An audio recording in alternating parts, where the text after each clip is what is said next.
إن يمسسك بخير فهو على كل شيء قدير. وقال النبي صلى الله عليه وسلم في الحديث المبارك عن انس رضي الله تعالى عنه قال: قدم رسول الله صلى الله عليه وسلم المدينه ولهم يومان يلعبون فيهما فقال: قد ابدلكم الله بهما خيرا منها يوم الفطر ويوم الاضحى. সম্মানিত আজকের সভাপতি মহোদয় এবং যোগ্যতম বিচারক মন্ডলী, দায়িত্বে উপস্থিত ওলামায়ে দ্বীন এবং আমার সম্মুখে বসে থাকা ওয়াক্ফ জামিয়ার ছোট বড় তলবে ইলম ভাই সকল, আজকে বাৎসরিক আঞ্জুমানের আলোচ্য বিষয়বস্তু হলো ইসলামের দৃষ্টিতে নববর্ষ। সর্বপ্রথম আমরা জেনে নিই নববর্ষ কাকে বলে। নব মানে নতুন এবং বর্ষ মানে বছর তথা নতুন বছর।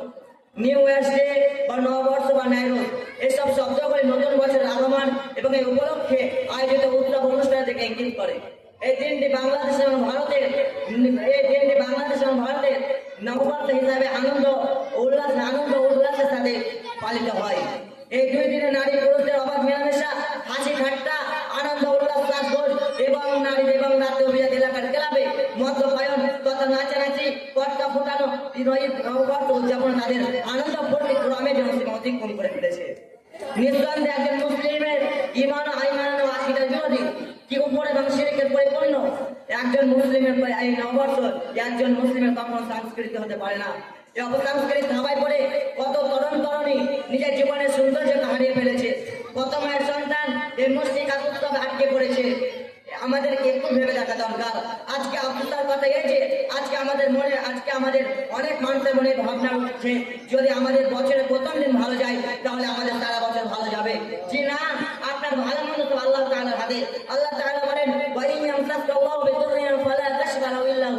যদি আল্লাহ তাআলা আপনাকে কষ্ট দেন তবে তিনি ব্যতীত তা অবতরণ করার কেউ নেই। এবং কখন ধরে এবং তিনি যদি আপনার ভালো চাই এবং তিনি সর্ববিষয়ে ক্ষমতাবান। গত আয়াত দ্বারা প্রমাণিত হয় যে নববর্ষের সাথে মঙ্গল অমঙ্গলের কোনো সম্পর্ক নেই। আমাদের মঙ্গল অমঙ্গল সবে আল্লাহ তাআলার হাতে। রাসূল আকরাম সাল্লাল্লাহু আলাইহি ওয়াসাল্লাম বলেছেন, আল্লাহর হাতে সকল ক্ষমতা এবং তিনি দিন এবং রাতকে পরিবর্তন করে এবং এর বিপরীত হচ্ছে শিরক। এবং কেউ যদি এই ধারণা পোষণ করেন যে এই নববর্ষের সাথে তার কল্যাণের সম্পর্ক রয়েছে তাহলে সে শিরকে লিপ্ত হলো, সে আল্লাহর সাথে অংশীদার স্থির করলো। এবং কেউ যদি এটা মনে করে যে এই উৎসব দ্বারা আল্লাহ তাআলা মানব জীবনের কল্যাণ আনবে তাহলে সে ছোট শিরকে লিপ্ত হলো। এবং কেউ যদি এটা মনে করে যে নববর্ষ স্বয়ংই তার কল্যাণের অধিকারী তবে সে বড় শিরকে লিপ্ত হলো, যে আল্লাহর সাথে অংশীদার স্থির করলো। আর সে কেমন একটি গুনাহ, যদি কোনো ব্যক্তির উপরে মারা যায় তাহলে আল্লাহ তাআলা তার জন্য জান্নাতকে হারাম করে দেবেন।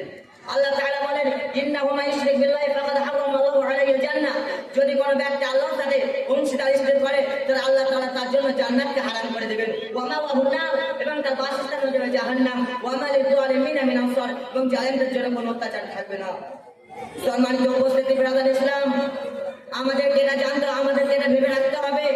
আমরা নববর্ষ উদযাপন করে যে মাটিকে নববর্ষ উদযাপন করে গান বাজনা করে যে মাটিকে কাটাচ্ছি সেই মাটিতে আমাদেরকে একদিন যেতে হবে।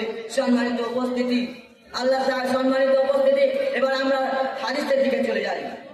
আনাস রাদিয়াল্লাহু তাআলা বলেন, তিনি বলেন, আনাস রাদিয়াল্লাহু তাআলা বলেন, রাসূলুল্লাহ সাল্লাল্লাহু আলাইহি ওয়াসাল্লাম, আনাস রাদিয়াল্লাহু তাআলা বলেন, তিনি বলেন, যখন নবী করিম সাল্লাল্লাহু আলাইহি ওয়াসাল্লাম মদিনা পৌঁছলেন, ওয়ালাহুম ইয়াওমান ইয়ালআবুনা ফিহিমা, তখন সেখানকার বাসিন্দারা দুটি দিনে খুব আনন্দ উৎসব খেলাধুলা করতেন। তখন নবী করিম সাল্লাল্লাহু আলাইহি ওয়াসাল্লাম বলেন, ফাকালা কাদ আবদালাকুমুল্লাহু বিমা খায়রাম মিনহা, তোমাদের এই দুটি দিনের যে উত্তম দিন দিয়েছেন আল্লাহ তাআলা, তা হচ্ছে ইয়ামুল ফিতর এবং ইয়ামুল আযহা। একটা হচ্ছে ঈদুল ফিতর এবং ঈদুল আযহা। আল্লাহ তাআলা মুসলিমদের জন্য দিবসকে নির্ধারিত করে দিয়েছেন। রাসূল আকরাম সাল্লাল্লাহু আলাইহি ওয়াসাল্লাম বলতে পারতেন যে তোমাদের এই দুই দিন থাকো এবং তোমরা এই দুই দিনকে গ্রহণ করো। রাসূল আকরাম সাল্লাল্লাহু আলাইহি ওয়াসাল্লাম এই কথাটি বলেননি, তার কারণ হচ্ছে যে ইসলাম চাইলে প্রবর্তিত করতে চায়, ইসলাম চাইলে অপরাধন করতে চায়, ইসলাম আর চাইলে কখনো এক হতে পারে না। এই হাদিস দ্বারা প্রমাণিত হয় যে